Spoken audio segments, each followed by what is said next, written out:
오늘의 말씀 사무엘상 10장 9절에서 16절 말씀입니다.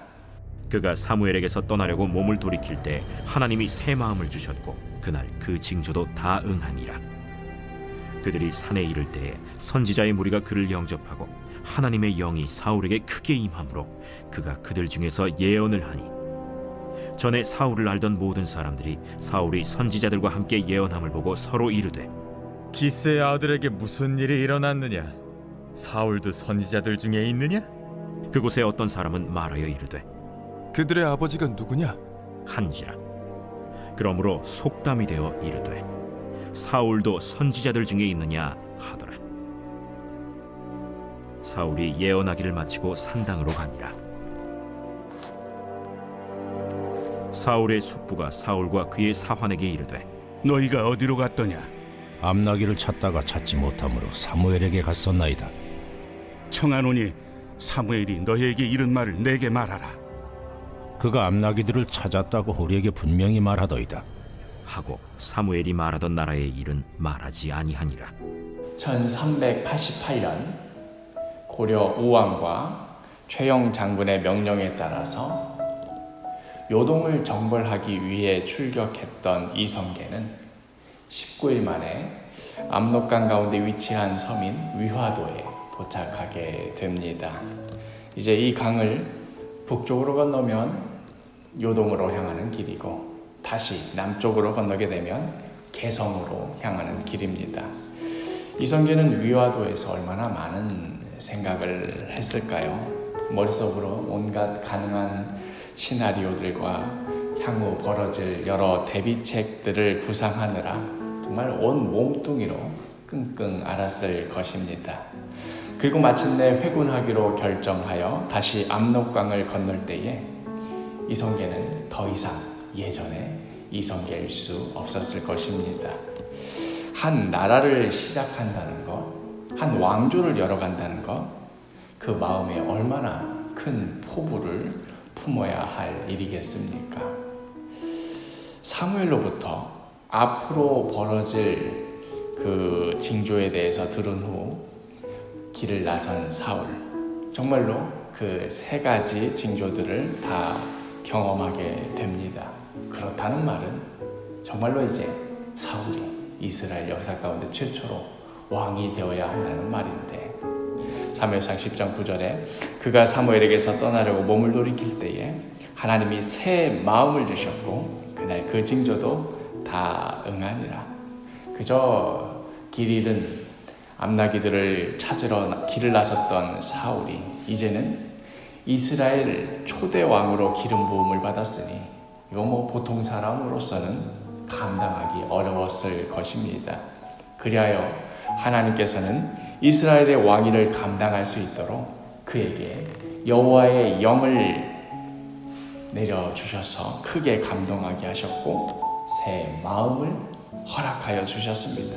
특별히 그 세 번째 징조 10절에 그들이 산에 이를 때에 선지자의 무리가 그를 영접하고 하나님의 영이 사울에게 크게 임함으로 그가 그들 중에서 예언을 하니, 하나님의 영이 그에게 크게 임하여서 사울도 예언자들 가운데에서 함께 예언을 하게 되었습니다.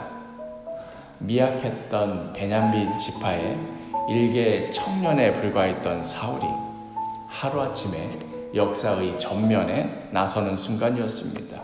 그 누구도 눈여겨보지 않았고 딱히 그럴 가능성도 없어 보였던 자였던, 누군지도 사실 다른 사람들은 모를 그 사람이 하루아침에 정말 까무러칠 정도로 놀라운 일들을 행하고 있으니, 굳이 비유를 하자면 거기가 어딘지도 모를 깡촌에서 수능 전국 1등이 나왔다더라, 혹은 사법고시 수석이 나왔다더라 하는 그런 셈입니다. 그래서 하는 말입니다. 11절에 전에 사울을 알던 모든 사람들이 사울이 선지자들과 함께 예언함을 보고 서로 이르되 기스의 아들에게 무슨 일이 일어났느냐, 사울도 선지자들 중에 있느냐 하고.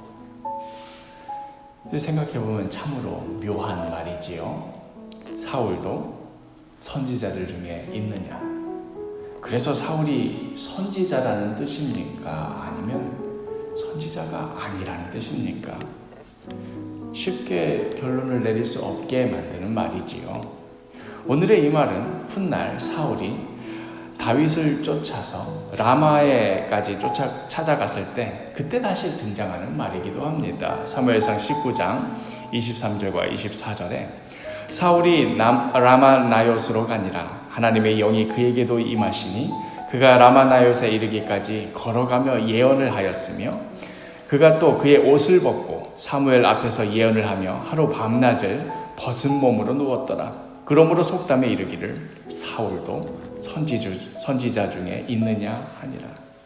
다윗을 질투하는 마음에 사로잡힌 사울이 라마나요스로 도망간 다윗을 잡으러 여러 부하들을 보냈지만 번번이 실패하고 말았습니다. 그리하여서 화가 잔뜩 난 이 사울이 본인이 직접 가서 다윗을 잡겠노라고 라마나요스로 달려갔건만 그는 그만 사무엘 앞에서 예언을 하면서 하루 밤낮을 벗은 채로 누워있는 그런 추태를 벌이고 말았습니다. 이때에도 역시 같은 말이 나오지요. 사울도 선지자들 중에 있느냐. 오늘의 우리가 함께 읽은 이 사무엘상 10장 오늘의 본문에서와 같이 사울이 왕으로서 기름 부음을 받고 생애 처음으로 역사의 전면에 나서는 순간 사울도 선지자들 중에 있느냐는 그 말은 놀라움과 경탄의 말이었을 것입니다. 어떻게 이런 놀라운 일이 벌어질 수 있다는 말인가? 그가 그런 인재일 줄 몰랐는데 과연 하나님께서는 이러한 자를 찾으셔서 이스라엘의 왕으로 세우셨구나 하는 감탄의 의미였을 것입니다.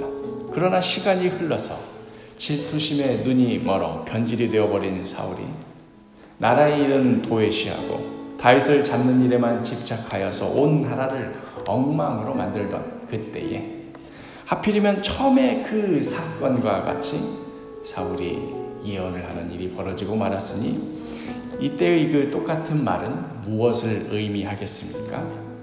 사울이 선지자일 리가 있겠느냐? 그럴 수 없다 하는 말이겠지요. 대단한 사람인 줄 알았는데 역시 그렇지 못했구나 하는 실망과 조롱의 말입니다. 사울도 선지자 중에 있느냐? 똑같은 말을 들으며 사울은 이스라엘 가운데 놀라움과 경탄 속에서 역사의 전면에 나서게 되기도 했지만 또 나중에는 그 같은 말을 들으며 많은 이들에게 실망과 아픔을 주며 몰락의 길로 내려가게 되었던 것이지요. 오늘의 이 말을 우리 자신에게 적용시켜 보면 어떨까요? 사람들이 우리를 향해 말하기를 누구누구도 예수 믿는 자 중에 있느냐? 누구누구도 예수 믿는다며 한다면 과연 이 묘한 말, 이 말이 칭찬과 긍정의 말일까요? 아니면 조롱과 비난의 말이 될까요? 우리의 믿음이란 결국 우리의 삶이 증명하여 보여주는 법입니다. 오늘 하루 우리가 예수 믿는다는 것에 감사를, 우리가 예수님을 주로 섬긴다는 것에 기쁨을 나 자신뿐만 아니라 나를 둘러싼 우리의 이웃들도 함께 누릴 수 있는 그러한 복된 삶이 되기를 간절히 축복합니다.